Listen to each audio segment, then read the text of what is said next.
تساءلون به والأرحام إن الله كان عليكم رقيبا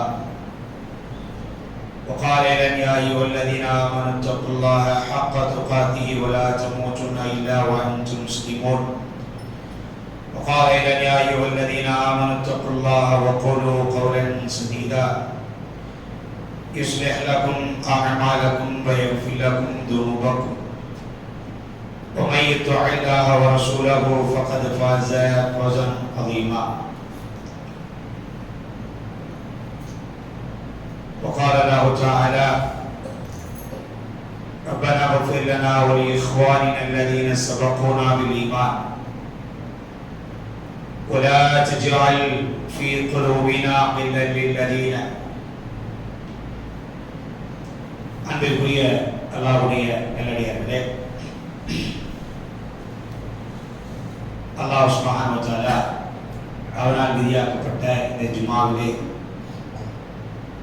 கலந்து கொள்ளுகிற ஒரு வாய்ப்பை அல்லாஹ் உங்களுக்கும் எனக்கும் தந்தருள் செய்திருக்கிறார். அல்ஹம்துலில்லாஹ்.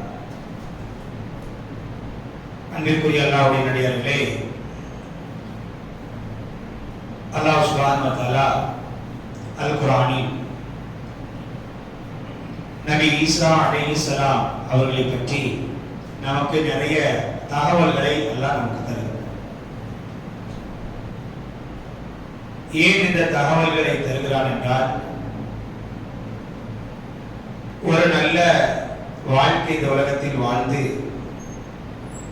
நல்ல ஒரு மரணத்தை நாம் பெற வேண்டும் என்பதற்காக. அல்லாஹ் சுப்ஹானஹு வ தஆலா ஈசா அலைஹிஸ்ஸலாமுடைய வாழ்க்கையில அவங்க ஆரம்பமாக சொன்ன சில விஷயங்களை அல்லாஹ் சொல்லும்போது அதுல ஒரு முக்கியமான விஷயம் என்னன்னா, அஸ்ஸலாமு அலைய யௌம உலித்து வ யௌம அமூது வ யௌம உபஅது ஹய்யா. நான் பிறந்த அன்றைக்கு, பிறந்த நாளன்றும் என் மீது சலாம் உண்டாகுவதாக, நான் மரணிக்கின்ற நாளன்றும் என் மீது சலாம் உண்டாகுவதாக,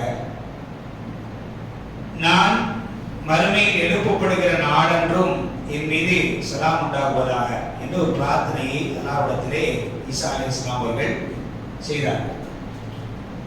அப்ப நல்ல மரணத்திற்காக யார் பிரார்த்தனை செய்திருக்கிறார்? நபி ஈசா அலைஹிஸ்ஸலாம் அவர்கள் பிரார்த்தனை செய்திருக்கிறார். நல்ல ஒரு மரணம் வேண்டும். எப்போ? பிறந்த அன்றைக்கு. பிறந்த அன்னைக்கு அவங்க முதல் செஞ்ச துவா என்ன? நல்ல ஒரு மரணம், சலாமத்தான ஒரு மரணம் வேண்டும் என்ற பிரார்த்தனையை ஈசா அலைஹிஸ்ஸலாம் அவர்கள் செய்தார் என்ற செய்தியை பார்க்கிறோம். இதான் நம்ம எல்லாருடைய எதிர்பார்ப்போம். நம்ம எல்லாருடைய எதிர்பார்ப்பு என்ன? எப்படி வாழ்றோம் அப்படிங்கிறது எதிர்பார்ப்பு இல்லை. உண்மையிலே ஒரு முஃமினாக இருக்கிறோம் என்றால் நம்முடைய எதிர்பார்ப்பு என்னவா இருக்கும்? எப்படி மரணிக்க போகிறோம் அப்படிங்கிற ஒரு பயத்தோட தான் வாழ்ந்துட்டு இருக்கோம். அப்ப நல்ல ஒரு மரணம் வேண்டும் என்பது நபிமார்களுடைய எதிர்பார்ப்பு, ஒரு மூமியினுடைய எதிர்பார்ப்பும் என்னது? அதுதான். ஆனால் அது யாருக்கு கிடைக்கும் என்பதில் தான் இன்னும் ஒரு சரியான புரிதல் இல்லாமல் நாம் இருக்கிறோம். நல்ல மரணம் வேணும், நல்ல மரணம் அடையணும் அப்படிங்கிற எதிர்பார்ப்பு எல்லார்கிட்டயுமே இருக்கு. ஆனால் அது யாருக்கு கிடைக்கும் என்பது அல்லாஹ் எப்படி சொல்றான்? ஈசா அலைஹிஸ்ஸலாமுடைய வாயாலே எல்லாம் சொல்ல வைக்கிறார். وَأَوْصَانِي بِالصَّلَاةِ وَالزَّكَاةِ إِنِّي عَبْدُ اللَّهِ آتَانِيَ الْكِتَابَ وَجَعَلَنِي نَبِيًّا وَجَعَلَنِي مُبَارَكًا أَيْنَمَا كُنتُ وَأَوْصَانِي بِالصَّلَاةِ وَالزَّكَاةِ مَا دُمْتُ حَيًّا. இன்னி அப்துல்லா, நான் அல்லாஹ்வுடைய அடிமை. அல்லாஹ் சுப்ஹானஹு வ தஆலா எனக்கு வேதத்தை வழங்கி இருக்கிறான், என்னை நபியாக ஆக்கி இருக்கிறான், எனக்கு தொழுகையை வசியத் செய்திருக்கிறான், ஜகாத் வழங்குவதை வசியத் செய்திருக்கிறான். எது வரைக்கும்? மா தும்து ஹய்யா, மரணிக்கிற வரைக்கும் அல்லாஹ்வுடைய அடிமையாக நான் வாழ வேண்டும், அவனை தொழ வேண்டும், அவனுக்கு ஜகாத் என்ன செய்யணும்? கொடுக்க வேண்டும் என்ற இந்த பணியை நான் செய்து கொண்டே இருக்க வேண்டும். எது வரைக்கும்? தும்து ஹய்யா, மரணிக்கிற வரைக்கும். அப்புறம் என்ன துவா செய்றாங்க? என்னுடைய மரண நாளை சலாமத்து மிக்க நாளா ஆக்குவாயாக துவா செய்றாங்க. அவன் சலாமத்தான மரணம் எப்போ கிடைக்கும்? ஈமானின் நீடிப்பு தன்மை, அமல்கள்ல நீடிப்பு தன்மை, குறிப்பாக ஃபர்லா மார்க்கம் ஃபர்லாக்கிய காரியத்துல தொடர்ந்து நிலைத்து நிற்கிற ஒரு குணம் நமக்கு இருக்கணும். அப்பதான் என்ன கிடைக்கும்? ஹஸ்னுல் ஹாத்திமா, நல்ல மரணம் நமக்கு கிடைக்கும். ஹஸ்னுல் ஹாத்திமா எப்போ கிடைக்கும்? நல்ல மரணம் எப்போ கிடைக்கும்? ஃபர்லுகள்ல நீடித்த ஒரு நிலைப்பாடு நமக்கு இருக்கணும். அதனால அல்லாஹ் குர்ஆன் என்ன சொன்னான்? ஃபஅபுது ரப்பக ஹத்தா யஅதியகல் யகீன், மரணிக்கும் வரை நீ தொழுகிறாய். நபியே, மரணிக்கும் வரை நீங்கள் அல்லாஹ்வை தொழுது கொண்டே இருங்கள். என்ன அர்த்தம்? இன்னைக்கு தொழுக ஆரம்பிச்சிருச்சா, இதிலிருந்து நீங்கள் மரணிக்கும் காலம் வரைக்கும் நீங்கள் அதை நீடித்துக் கொண்டே இருக்க வேண்டும். அப்ப நல்ல மரணம் வேணும், நல்ல மரணம் வேண்டும் என்றால் அது எப்ப கிடைக்கும்? கொள்கையின் நிலைப்பாடு சரியா இருக்கணும், அமல்கள்ல உறுதித்தன்மை நம்மகிட்ட இருக்கணும். இது இருந்தா மட்டும்தான் எதை நாம பெற முடியும்? நல்ல மரணத்தை பெற முடியும். அதை விட்டுட்டு ஒருத்தர் நல்ல மரணம் அடைந்திருக்கிறார் உடனே அவருடைய மரணத்துக்கு போவதனாலேயோ வருவதனாலேயோ அதை பற்றி சிந்திப்பதாலேயோ மட்டும் நமக்கு நல்ல மரணம் என்ன செஞ்சாரு? ஒரு கிடைச்சாரு. நல்ல மரணம் வேண்டும் என்றால் ஃபர்லுகளில் ஒரு தெளிவான நிலைப்பாடு, தொழுதுகிட்டே இருக்கும். அதுல ஒரு உறுதித்தன்மை நமக்கு இருந்து கொண்டே இருக்க வேண்டும். அல்லாஹ் நபிக்கு என்ன சொல்றான்? நபி ஸல்லல்லாஹு அலைஹி வஸல்லம் தொழாதவங்களா? நபி ஸல்லல்லாஹு அலைஹி வஸல்லம் தொழுகை விடுறவங்களா? எப்பமாவது தொழக்கூடிய சில நேரங்கள், தொழ முடியாத சில நேரங்கள் வரும்போது அப்படியே விட்டுட்டு போறவங்களா ரசூலுல்லாஹி ஸல்லல்லாஹு அலைஹி வஸல்லம்? அப்படி எங்கேயாவது ஒரு சம்பவத்தை நம்ம பார்க்க முடியுமா? இல்ல. அவங்க பார்த்து என்ன சொல்ல? ஃபஸ்தகிம் பிமா துக்மர், நபியே உங்களுக்கு எதை கட்டளையிட்டமோ அதை செய்வதில் நீங்கள் நிலைத்திருங்கள். தொடர்ந்து இருப்பது, நிலைத்திருப்பது. குர்ஆன் திரும்ப திரும்ப இந்த செய்தி நமக்கு சொல்லுது. ஏன் சொல்லுது? நல்ல மரணம் வேண்டாம், இந்த நீடிப்பு தன்மை ஒரு அமல நிலையா செஞ்சுக்கிட்டே இருக்கணும். நபித்தோழர்கள் வந்து கேட்கிறாங்க, அல்லாஹ்வுடைய தூதர்கள் நிறைய உபதேசங்கள் கேட்கிறாங்க. அது நபி ஸல்லல்லாஹு அலைஹி வஸல்லம் நபித்தோழர்கள் என்ன சொன்னாங்க? குல் ஆமன்து பில்லாஹ் ثم استقيم, அல்லாஹ்வை நம்பி அதில் நீடித்து நிலைத்து நில்லுன்னு சொன்னாங்க. அதில் நீடித்து நிலைத்து நில்லு, தொடர்ந்து அதில் இரு, உறுதியா இருந்தாங்க. அப்ப ஒரு விஷயத்தில் தொடர்ந்து இருப்பது, கொள்கையில் தொடர்ந்து இருப்பது, அல்லாஹ்வுக்கு கட்டுப்படுவதில் தொடர்ந்து இருப்பது, அல்லாஹ் ஃபர்லாக்கிய காரியத்தை தொடர்ந்து நம்முடைய வாழ்க்கையில செய்வது, அப்பதான் எதை எதிர்பார்க்க முடியும்? நல்ல மரணத்தை நாம் எதிர்பார்க்க முடியும். ஈசா அலைஹிஸ்ஸலாம் அந்த தொடர்ச்சியை சொல்லிவிட்டு தான் என்ன சொன்னாங்க? வஸ்ஸலாமு அலைய யௌம உலித்து வ யௌம அமூது வ யௌம உபஅஸு ஹய்யா. சூரத்துல் மர்யம்ல இந்த செய்தி வருது. அல்லாஹ் என்னை மரணிக்கும் வரை தொழ சொல்லி இருக்கிறான், ஜகாத் கொடுக்க சொல்லி இருக்கிறான், அல்லாஹ்வுக்கு அடிமையாக என்னை வாழ சொல்லி இருக்கிறான், எதற்கும் நான் அடிமையாக வாழக்கூடாது என்று சொல்லி இருக்கிறான், இதில் உறுதியாக இருக்க வேண்டும் என்று அல்லாஹ் எனக்கு படித்திருக்கிறான். இதெல்லாம் சொல்லிட்டு தான் என்ன செய்யறாங்க? நல்ல ஒரு மரணத்துக்காக பிரார்த்தனை செய்யறாங்க. நபி ஸல்லல்லாஹு அலைஹி வஸல்லம் நபித்தோழர்கள் திரும்ப திரும்ப பல இடங்கள் என்ன சொன்னாங்க? சும்மஸ்தகீம், சும்மஸ்தகீம், உறுதியா இருங்க, நிலைத்திருங்க, நீடித்திருங்கள். அதுதான் ஈமான். அப்படிதான் அந்த ஈமான்ல மரணிப்பதன் ஒரு உண்மையான மரணம். நபித்தோழர்கள் அவங்களுடைய காரியத்துல எல்லா காரியத்திலையும் உறுதியா இருந்தாங்க. அவங்க கொள்கையில மட்டும் இல்ல, இபாதத்திலே அப்படிதான் இருந்தாங்க. இபாதத்திலே அவங்க உறுதியா இருந்தாங்க. நபித்தோழருடைய உறுதியை பத்தி நபித்தோழர் அல்லாதவங்க அந்த காலகட்டத்தில் என்ன செஞ்சாங்க? பேசினாங்க. நபித்தோழர்கள் கொள்கையில இருந்த உறுதியையும் அவங்க அமல்ல காட்டின உறுதியையும் யார் சொல்றா? நபித்தோழர்கள் அறிவிக்கல. நபித்தோழர் அல்லாதவர்கள், இஸ்லாம் அல்லாதவர்கள் கூட என்ன செஞ்சாங்க? நபித்தோழருடைய ஈமான மிக வாழ்த்தி பேசிய செய்திகளை பார்க்க முடியும் நம்ம ஹதீஸ்கள்ல. ஹெர்குலிஸ் மன்னர் ஒரு கேள்வி கேட்கிறார் அபூ சுஃபியான் ரலியல்லாஹு அன்ஹு கிட்ட. பல கேள்வி கேட்கிறார். ஒரு கேள்விக்கா அபூ சுஃபியான் அவங்க இஸ்லாத்துக்கு வர்றதுக்கு முன்னால பதில் சொல்றாங்க அவருக்கு, ஹெர்குலிஸ் மன்னனுக்கு. அதுல ஒரு கேள்வி என்ன கேட்கிறாரு? ஹல் யர்தது அஹதும் மின்கும், ஹல் யர்தது அஹதும் மின்ஹும் சக்தத லதீனிஹி பஅத அன் யுத்கல. முஹம்மதை ஏற்றுக்கொண்ட பிறகு உங்களில் ஒருவர் முஹம்மதை ஏற்றுக்கொண்ட பிறகு, இஸ்லாத்தை ஏற்றுக்கொண்ட பிறகு என்றாவது இந்த இஸ்லாத்தையோ முஹம்மதையோ வெறுத்து ஒருவராவது முர்த்ததா இருக்காங்களா, மார்க்கத்தை விட்டு வெளியே போயிருக்கிறாங்களா அப்படின்னு கேட்கிறார். ஏன் அவ்வளவு கஷ்டங்களுக்கு ஆளானவங்க யாரே நபித்தோழர்கள், அவ்வளவு சிரமங்களுக்கு ஆளானவங்க நபித்தோழர்கள், ஈமானுக்காக பல விதவைகளை சந்தித்தவர்கள் நபித்தோழர்கள், ஈமானுக்காக பல அனாதைகளை பெற்றவர்கள் நபித்தோழர்கள், இந்த ஈமானுக்காக இந்த தொழுகைகளுக்காக வேண்டி பல தியாகங்களை செஞ்சவங்க யாரு நபித்தோழர்கள். அவங்கள ஒருவரும் இவ்வளவு கஷ்டங்கள் பட்டாலும் கூட எதை விட்டு வெளியே போல, மார்க்கத்தை விட்டு அவங்க வெளியே போல, ஒருத்தர் கூட முழுத்ததாகி போகல அப்படின்னு அபூ சுஃபியான் என்ன சொல்றாரு, பதில் சொல்றாரு. அப்ப அந்த அரசன் ஹெர்குலிஸ் என்ன சொல்றாரு, இன் குல்த ஹக்கன், நீ சொல்வது உண்மை என்றால் முகமதின் காலுக்கடியில் இருக்கிற இந்த தேசங்களை எல்லாம் ஆழ்வார் அப்படின்னு செய்றாரு. அவர் பதிவு செய்த விஷயத்தை இமாம் புகாரி ரஹ்மத்துல்லாஹ் சொல்றாங்க. உறுதிப்பாடு பாருங்க. நபித்தோழர்களோட வாழ்ந்தாரா ஹெர்குலிஸ் மன்னர், நபித்தோழர்களோட ஒரு 10 நாள் வாழ்ந்தாரா ஹெர்குலிஸ் மன்னர், நபித்தோழருடைய தொழுகைகளை எதுவும் பார்த்தாரா, அவருடைய ஈமான் எதுவும் பரிசோதிச்சாரா, எதுவுமே வெறும் தாவல் தான், தகவலை கேட்டே சொல்றார். ஏன் இந்த மாதிரியான உறுதிப்பாடு நிச்சயமா அவருடைய இருக்குங்கிறது யாருக்கு தெரியும், ஹெர்குலிஸ் மன்னருக்கு தெரியும். அவன் உறுதிப்பாடு நபித்தோழர்களை பத்தி கேட்பார். இந்த சஹாபி எப்படி மரணிச்சாரு, இந்த சஹாபி எப்படி மரணிச்சாரு, ஒரு சஹாபியுடைய மரணங்களும் நமக்கு ஆச்சரியம் அளிக்கக்கூடியது. இப்படியெல்லாம் ஒரு சஹாபி மரணிக்க முடியுமா, இப்படியெல்லாம் மரணத்தை தருவார்களா, ஒரு சஹாபியுடைய உடம்புல இவ்வளவு வெட்டுகளா, இவ்வளவு காயங்களா, அடையாளம் தெரியாத அளவுக்கு தன்னுடைய சொந்த சகோதரர்கள் வந்து விரலை காட்டி இந்த விரல் நுனியை பார்த்து இதுதான் என்னுடைய சகோதரன் என்று சொல்லுகிற அளவுக்கு இவ்வளவு விதமான வெட்டுக்களை பெற்று ஒரு நபித்தோழர் மரணிக்கிறார்கள் என்றால் அது சாதாரணமான காரியமா? யோசிச்சு பாருங்க. அப்ப இப்படிப்பட்ட அற்புதமான மரணங்கள் 70,000 மலக்குமார்கள் வந்து தொழுகிறார்கள் என்று சொன்னால் எப்படிப்பட்ட மரணம்? அல்லாஹ்வுடைய அரசு நடுங்குகிறது என்று சொன்னால், வரவேற்க காத்திருக்கிறது என்று சொன்னால் அது எப்படிப்பட்ட மரணம்? இப்படிப்பட்ட மரணங்கள் எல்லாம் நபித்தோருடைய காலத்தில் நடந்துச்சுன்னு சொன்னா அது சும்மா அப்படி நடந்துச்சா?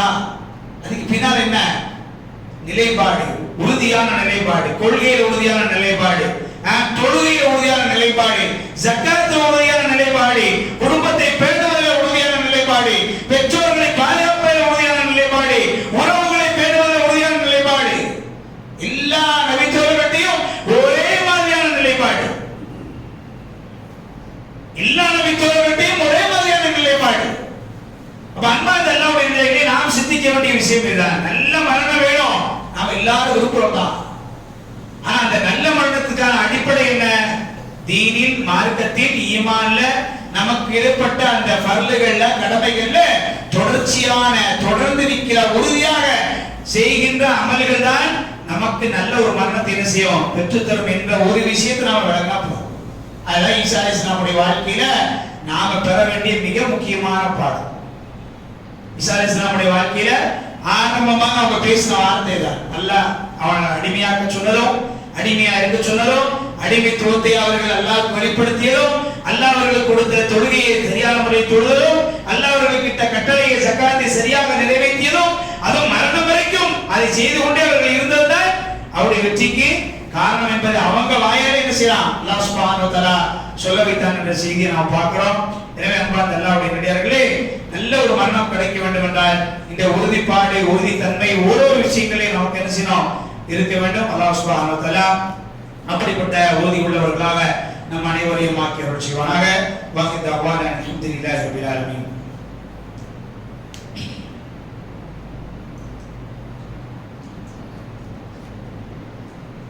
நஹ்மதுஹு வ நுஸல்லி அலா ரசூலில் கரீம். அம்மா பாத். அன்பிற்குரிய அல்லாஹ்வுடைய நல்லடியார்களே, முதல் ஜும்மாவுல ஈசா அலைஹிஸ்ஸலாம் அவருடைய வாழ்க்கையில நம்ம பெறக்கூடிய பெரும் பாடமே, ஒரு நல்ல மரணம் ஒரு மூமினுக்கு கிடைக்க வேண்டும் என்றால் ஈமானில் தொடர்ந்து நீடிக்கிற, அமல்களில் தொடர்ந்து நீடிக்கிற, குறிப்பாக ஃபர்லான, அல்லாஹ் கட்டளையிட்ட ஃபர்லான காரியங்களில் தொடர்ந்து நீடிக்கிற ஒரு நிலைப்பாடு நம்முடைய வாழ்க்கையில என்ன செய்யணும், வர வேண்டும். இது அவருடைய வாழ்க்கை நமக்கு சொல்லித்தர மிக முக்கியமான ஒரு பாடம். அதனால்தான் நபித்தோழர்களை நீங்க பார்க்கலாம், சில ஹதீஸ்களை அவங்க அறிவிக்கும் போது என்ன சொல்லுவாங்க, சில ஹதீஸ்களை நீங்க பாத்தீங்கன்னா, இந்த நபி தோழர்களிடமிருந்து நான் இந்த செய்தியை கேட்டேன், இதை நான் செஞ்சேன்னு அறிவிப்பாங்க. அதுல இருந்து இன்னொருத்தர் கேட்டிருப்பாரு, அவர் என்ன சொல்றாரு, இந்த நபி இந்த அறிஞர்கிட்ட நான் கேட்டேன், இதை நான் அமல் செஞ்சப்பாரு. இப்படி அந்த செய்தி என்ன செய்ய தொடர்ந்து வரதை பார்க்கணும். அப்ப தொடர்ச்சி என்பது ரொம்ப ரொம்ப முக்கியம். உறுதி என்பது மிக மிக முக்கியம். நம்ம கிட்ட இதுல உறுதி வேணும். ஒரு செயல்களை உறுதியா செஞ்சுக்கிட்டே இருக்கணுங்கிற உறுதி வேணும். குர்ஆன்லயே முதல் ஆயத்து என்ன? இஹ்தின ஸிராத்தல் முஸ்தகீம். இஸ்திகாமத்தான பாதையில் மரணிக்க எங்கள் கொடு, உறுதியான பாதை எங்களுக்கு கொடு. உடனே அர்த்தம், இந்த பாதையை நிலைக்க செய், இஸ்லாத்தை தந்து அந்த உறுதியான பாதையில் எங்களை நிலைக்க செய்வாயாக. இஹ்தின ஸிராத்தல் முஸ்தகீம், இஹ்தின ஸிராத்தல் முஸ்தகீம். இந்த துஆ நமக்கு உணர்த்துற பாடம் என்ன? தொடர்ந்து நீடிக்க வேண்டும். ஈமான்ல அமலையும் தொடர்ந்து என்ன செய்யணும்? நாம் நீடிக்க வேண்டும். அப்படி ஒரு நிலைப்பாடு நம்முடைய வாழ்க்கையில் வரும். அன்பார்ந்த அல்லாஹ்வுடைய குர்ஆன் ஏகப்பட்ட வசனங்களை பார்க்கிறோம். தப்பீத் அக்தாமனா, யா அல்லாஹ் என்னுடைய கால்களை திடப்படுத்துவாயாக, உறுதிப்படுத்துவாயாக அப்படின்னு சொல்லக்கூடிய கேட்கக்கூடிய எவ்வளவு துஆக்கள் குர்ஆன்ல உண்டு. அல்லாஹும்ம தப்பீத் கல்பி அலா தீனிக வ தாஅத்திக. நபி ஸல்லல்லாஹு அலைஹி வஸல்லம் கேட்ட துஆக்கள்லயே அதிகமா கேட்ட துஆக்கள் என்று சில துஆக்கள் உண்டு. அதுல என்ன? அல்லாஹும்ம தப்பீத் கல்பி அலா தீனிக வ தாஅத். யா அல்லாஹ் என்னுடைய கல்பை, என்னுடைய உள்ளத்தை உன் தீனில் நிலைப்படுத்தி வைப்பாயாக, உறுதியாக்கி வைப்பாயாக. தீனில் உறுதியாக்குறது என்ன அர்த்தம்? தீனில் சொல்லப்பட்ட அமல்களை செய்வதில் ஒரு உறுதியை செய்வாயாக, எனக்கு நீ வழங்குவாயாக. இந்த உறுதிப்பாடு வேணும். இதான் ஒருத்தர் பிரார்த்தனை செய்யலாம். ஒருத்தர் இன்னொருத்தர் பார்த்து அஸ்ஸலாமு அலைக்கும் வரஹ்மத்துல்லாஹி என்ன சொல்லலாம்?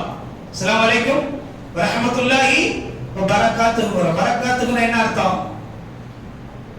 பரக்காத்துஹுனா என்ன அர்த்தம்? அது ஏதோ ஒரு பரக்கத்தா?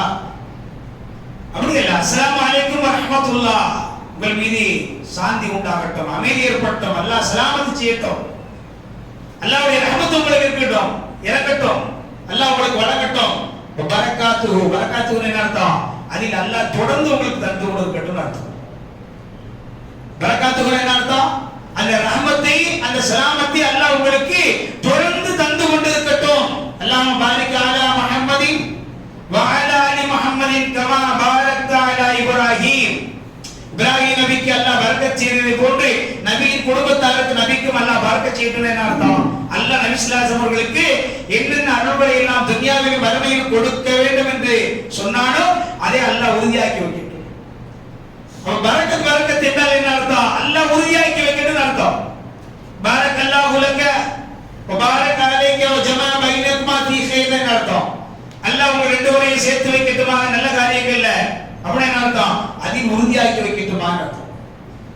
கணவன் கொஞ்சம் நல்ல அமல்கள் குறையும் போது மனைவி என்ன செய்யட்டும்? உறுதியாக்கி வைக்கட்டும். மனைவிட்ட கொஞ்சம் நல்ல அமல்கள் குறையும் போது கணவன் அதை என்ன செய்யட்டும்? உறுதியாக்கி வைக்கட்டும். பாரக்கல்லாஹு லக வ பாரக அலைக வ ஜமா பைனகுமா ஃபீ கைர். நமக்கு பரக்கத் அப்படினாலே கண்ணு முன்னால வர்றது என்னது? காசும் பிள்ளைகளும் இந்த அதிகமாகிறது மட்டும் தான் கண்ணுல வருது. பரக்கத் அப்படினாலே நம்ம கண்ணு முன்னால வந்து நிக்கிறது என்ன? அதிகமாகிறதா நிக்குது. ஒரு வீடுனா ரெண்டு வீடு, அதான் பரக்கத். ரெண்டு வீடு இருந்தா பரக்கத், ரெண்டு இடம் இருந்தா பரக்கத், ரெண்டு கார் இருந்தா பரக்கத், காசு நிறைய இருந்தா பரக்கத், பிள்ளைங்க நிறைய இருந்தா பரக்கத், ஆடை அதிகம் இருந்தா பரக்கத். இதுதான் நம்ம கண்ணு முன்னால நிக்க தவிர மார்க்கத்தில் ஒன்றில் உறுதியாக இருப்பது என்பது அது அல்லாஹ் நமக்கு செஞ்சிருக்கிற பரக்கத்துன்னு யாருக்கு வருதில்ல? நம்மளுடைய மனசுக்கு முன்னால அது நமக்கு வந்து நிக்கிறது இல்லை. இதுதான் முக்கியம். குர்ஆன் சுன்னாவையும் பரக்கத்து எங்கெல்லாம் நீங்க கேள்விப்படுறீங்களோ அதுக்கு அர்த்தம் என்ன? பொருள் ரீதியா சும்மா, அதாவது டிக்ஷனரி ரீதியான அர்த்தம் தான் உங்களுக்கு அதிகமா அப்படிங்கிறதே தவிர மார்க்க ரீதியா அதனுடைய அர்த்தம் என்ன? அல்லாஹ் உங்களை தீனில், ஈமானில், அமல்களில் உறுதிப்படுத்தி வைக்கட்டுமாக என்பதுதான் மார்க்க ரீதியான அர்த்தம். எதுக்கு? பரக்கத் என்ற வார்த்தைக்கு. அது குர்ஆன் சுன்னால எந்த துஆ நீங்க படிச்சாலும் சரி, எந்த ஹதீஸ்ல நீங்க படிச்சாலும் சரி, எந்த குர்ஆன் வசனத்தை நீங்க படிச்சாலும் சரி, பரக்கத் அப்படினாலே அதுக்கு என்ன அர்த்தம்? அல்லாஹ் தீனிலும், அல்லாஹ் சுப்ஹானஹு வ தஆலா ஈமானிலும், அமல்களிலும் உங்களுக்கு ஒரு நிலையான உறுதிப்பாட்டை தரட்டுமாக இந்த அர்த்தத்தை தான் என்ன செய்றோம் நாம சொல்றது இந்த துஆ. அஸ்ஸலாமு அலைக்கும் வ ரஹ்மத்துல்லாஹி வ பரகாத்துஹு. அல்லாஹ் சலாமத்தையும் ரஹ்மத்தையும் வ பரகாத்துஹு உங்களுக்கு அல்லாஹ் அதை நிலைப்படுத்தி வைக்கட்டுமாக. அன்பார்ந்த அல்லாஹ்வுடைய பிள்ளைகளே, மார்க்கம் இதுக்கு எவ்வளவு முக்கியத்துவம் கொடுத்திருப்பாங்க. ஒரு அமலை, ஈமானை, அமல்கள் ஒருத்தருடைய வாழ்க்கையில உறுதியாகிட்டே இருக்கணும். ஒருத்தர் இன்னொருத்தர் சந்திக்கும் போது ஈமான் உங்களுக்கு உறுதி அல்லாஹ் கொடுக்கட்டும். அஸ்ஸலாமு அலைக்கும் வ ரஹ்மத்துல்லாஹி வ பரகாத்துஹு. ஈமானில் அல்லாஹ் உங்களுக்கு உறுதியை கொடுக்கட்டும். உங்களுடைய அமல்கள்ல நீங்கள் செய்கிற அமல்களில் அல்லாஹ் உங்களுக்கு உறுதி கொடுக்கட்டும். இந்த நினைப்போடு என்ன செய்யணும், நாம நம்முடைய துஆக்களையும் நம்முடைய வாழ்த்துக்களையும் பரிமாறிக் கொள்ளக்கூடிய மக்களாக இருக்க வேண்டும். சொர்க்கத்தில் அன்பான அல்லாஹ்வுடைய நல்லடியார்களே, நல்ல மரணத்தை எல்லாரும் எதிர்பார்க்கிறோம். நமக்கு ஒரு நல்ல மரணம் யார் எப்ப மரணிப்பான்னு சொல்ல முடியாது. யாருக்கும் மரணம் தான் என்ன செய்யாது, அறிவிச்சு வர போறது இல்ல. யாருக்கு எப்பொழுது வேண்டுமென்றாலும் திடீரென்று என்ன செய்யலாம், மரணம் வரலாம். ஆனா அந்த மரணம் எல்லாரும் எதிர்பார்க்கிற ஒரு விஷயம் தான், எல்லாரும் எதிர்பார்த்துக்கிட்டு இருக்கிற விஷயம் தான். நல்ல மரணம் வேண்டும் என்ற எதிர்பார்ப்பு நம்ம எல்லாருக்கிட்டே இல்லாம இல்ல, எல்லாருக்கிட்டே இருக்குது. ஆனால் அந்த நல்ல மரணம் என்பது உறுதியான ஈமானோடு தொடர்ச்சியான நிலையான ஒரு அமலோடு தான் அது நமக்கு கிடைக்கும் என்பதில் தான் ஒரு சரியான புரிதல் இல்லாமல் என்ன செய்யறோம், நாம் சென்று கொண்டிருக்கிறோம். எனவே இந்த நிலைப்பாடை மாற்றிக்கொள்ளக்கூடியவர்களால் நம்முடைய அமல்களை, ஈமானிய விஷயங்களை நாம் மேன்மேலும் உறுதிப்படுத்திக் கொள்ளக்கூடிய மக்களாக, நமக்கு அல்லாஹ் இட்ட குறைந்தபட்ச ஃபர்லுகளையாவது சரியான முறையில் தொடர்ச்சியான முறையில் உறுதிப்படுத்தக்கூடிய மக்களாக நாம் நம்மை ஆக்கிக் கொள்ள வேண்டும். அல்லாஹ் சுப்ஹானஹு வ தஆலா துன்யாவிலும் மறுமையுடைய இந்த வாழ்க்கையிலும் அவனுடைய கலிமாவை கொண்டு நம்மை திடப்படுத்தக்கூடியவர்களாக நம்மை அல்லாஹ் ஆக்குவானாக. நாம் செய்கின்ற ஒவ்வொரு அமல்களிலும் அல்லாஹ் சுப்ஹானஹு வ தஆலா தொடர்ந்து செய்கிற ஒரு பாக்கியவான்களாக உங்களை மீண்டும் ஆக்கி வச்சுவானாக. வாஹித் தவானா அல்ஹம்துலில்லாஹி ரப்பில் ஆலமீன்.